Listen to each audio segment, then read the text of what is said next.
Hi, it's Jan Beta, and today I'm going to talk about the Aldi Commodore 64 as sold in 1987 by the German supermarket chain Aldi, which has now gone international, but back then was a German thing. And actually my very first Commodore 64 was one of these. Not this one, mine was sold, but I got another one.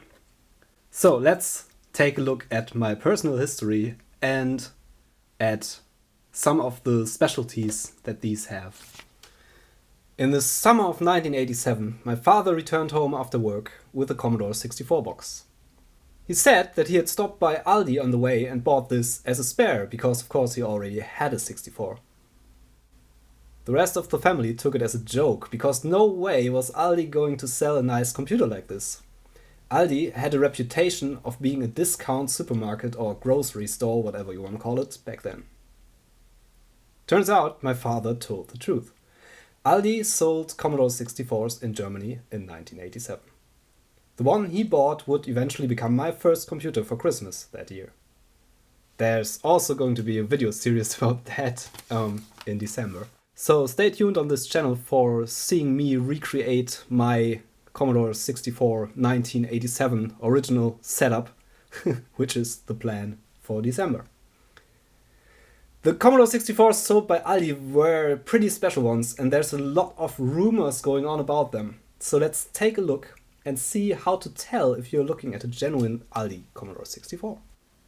The Aldi C64 has the typical old school bread bin case, although the Commodore 64C with the flat brighter case was the common model produced back then.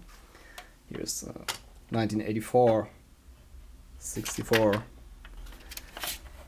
for comparison. It is the same case. It is the more recent version of the case with the new hinges, and it doesn't have any writings on the back, which older versions had. The keyboard is always this white one that has the little gray symbols printed on front of the keys, as opposed to the later models that had them on top of the keys, which was a cost-reduced version that was used in later 64Cs. This was the one that was used in the original 64C, and they used it in the Aldi because it was around at the time. The name Aldi, although these were also sold by Quelle, which is another German distributor, came from the German magazine 64, which dubbed them that, the Aldi Commodore 64, in their September 1987 issue. They also got some stuff wrong about it that we're going to talk about in a second. One peculiar thing about these is that they were made in the USA, and they always have a serial number that starts with CA4. And the sticker was one that had the format for the newer Commodore 64s and was put not on this field here, but everywhere else basically. There are versions where it is right or on top or on the bottom there, wherever there's space. And also, the original ones had a serial number sticker on the side that was often peeled off immediately. Sometimes these were made of paper, but you can often see some glue residue there. And on all the ones I have seen, these stickers here rather loose. They used some glue that wasn't sticking as good as the old glue they used for the old bread bins. And also the colors of the Rainbow Stripes here seem to be a little bit brighter on the Aldi. So they probably ran an extra production run of these for the Aldi. Some of them have black rubber feet and others have white, or they used to be white at least. The most interesting changes to the regular Commodore 64s that were sold at the time are under the hood, of course. So let's open this. As you can see, the Aldi Commodore 64 used the short version of the board. It is a very early version. The Aldi Commodore 64 was actually the first Commodore 64 that used the short, cost-reduced version of the mainboard. It's an early 250469 revision 3. which is the first revision of this board that ever saw the light of day. And the Aldi Commodore 64 was the first one that used this. The new boards use the new CPU, the 8500. And as you can see, all these chips are made in 87. They also use the new refined SID sound chip design, 8580, which legendarily has some flaws that were rather corrected faults design-wise, but some sample playback didn't work very well on these, and there are hacks around this. But basically it's a updated version of the old 6581. There's also a new version of the VIC-2 graphics chip, which is the 8565, which was refined as well. It doesn't get quite as hot as the old VIC-2 chips in the old bread bins, and outputs a clearer picture actually. Most notably, Commodore integrated the PLA and a lot of the TTL glue logic into this monster, which is a 64-pin IC actually. I think these were made by Sharp. There are a lot of boards where they are labeled as Sharp parts. This one has a Commodore part number. So this is basically the PLA and a lot of the logic that was on separate chips on the old boards, integrated into one IC to reduce cost. The new boards also used 2 RAM chips instead of the 8 that were common on the old boards. They also got rid of the voltage regulators that were originally on here in this area of the board, which reduced the heat buildup inside the case significantly, of course. They replaced it with some modern circuitry with Zener diodes. The Aldi Commodore 64 came with different kinds of PSUs. These were the common ones it was sold with. I think Commodore just used whatever they had around and left over. These were the common ones of the day, I think. And yeah, also, this is the old model, this is the more recent model, and this is the last model they made, I think. So, if you bought an Aldi, it could come with any of these. The one I originally had came with this one. The one I bought off eBay, I showed you in the beginning, came with this one originally. I haven't seen one that came with this, but supposedly there are. And they all output the same voltages anyway, so they are interchangeable. These work for all Commodore 64 models the same. Or they fail to work the same because they are all pretty crap designs. And it's highly recommended to replace them with something more modern.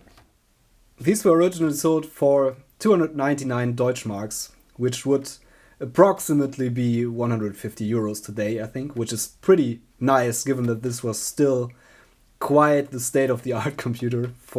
There were a lot of Commodore 64s spread in Germany at least. The Amiga 500 was just coming out, and yeah, but basically these were the state-of-the-art home computers at the time. So it was quite something. And they sold quite some of these at Aldi. But this is still highly collectible, I think, because they are quite rare. They were never sold outside of Germany. And it was only in 1987 that these were sold. So there are a couple of these around, but at least outside of Germany they are pretty rare. And because they are so rare, there is of course some myths building up around them, and some fakes around that you can buy on eBay for much too large sums of money. So I'm gonna clarify some of the myths. I did a lot of my own research, and then I stumbled across Stefan's blog, who did a lot of this research before. And I confirmed a lot of my research in his blog and added some of his research to my stuff, and yeah, he basically allowed me to use his stuff. And you can, if you want to have a written account of what I am telling you in this video, you can click on the link below and read his stuff. There are German and English versions of the text, so everything is covered basically. So I'm gonna check some of the myths. The first very common myth is that this machine has no 9 volts AC on the user port, which was started by the 64er magazine, the German Commodore 64 magazine, because they thought the new SID would run off of 5 volts only.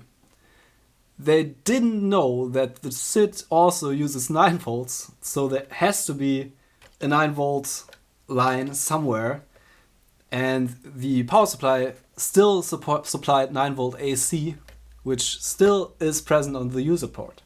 If you don't believe me, let's check. So here's our extremely scientifically accurate setup. I have my multimeter here set to AC and my Aldi Commodore 64. That is a genuine one. I checked this one inside out. So I'm gonna turn it on and I'm gonna measure, hopefully, 9 volts AC, which is pretty close. Yeah, it's pretty close to 9 volts AC, as you can see. So I'd say myth busted. Another common myth is that there were Aldi Commodore 64s produced in Germany, which is wrong. There are ones that were produced in Germany that have the WGA serial number with a white keyboard, but these are not Aldi Commodore 64s, and they probably have the large white board revisions in there. At the end of the bread bin era, they used spare parts that they had and sometimes Commodore put white keyboards into bread bin cases in the last days of the bread bin production, so they could sell the leftover bread bin cases. So there are models that are sealed, have a white keyboard, and are not Aldi Commodore 64s.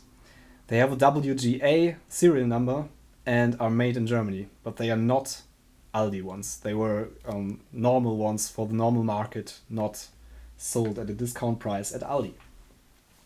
Another model that these are often confused with is the Commodore 64G, which was another bread bin Commodore 64 that was produced exclusively for the German market.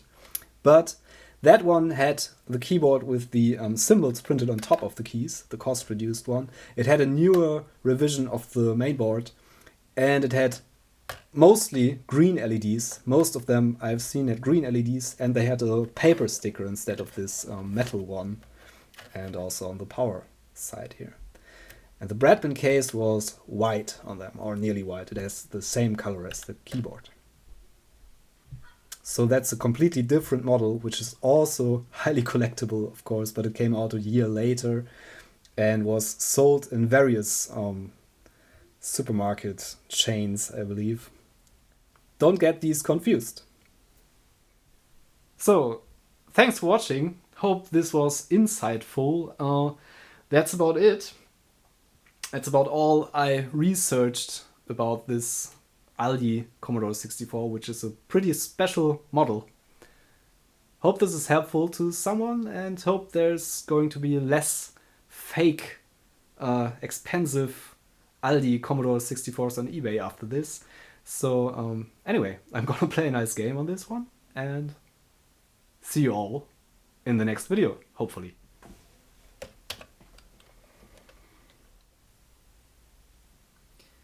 This is Rescuing Orc, a very nice game. I bought the original disc version of a while back.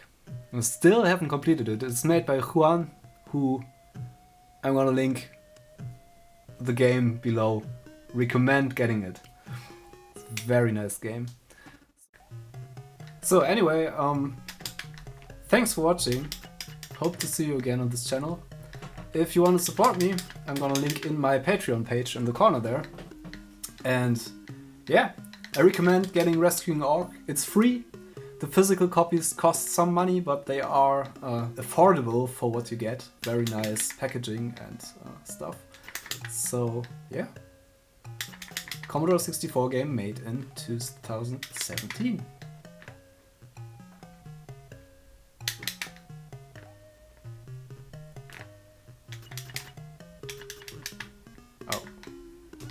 Oh. Okay, that's it. Thanks for watching. I'm Jan Bitter. See you next time. Bye.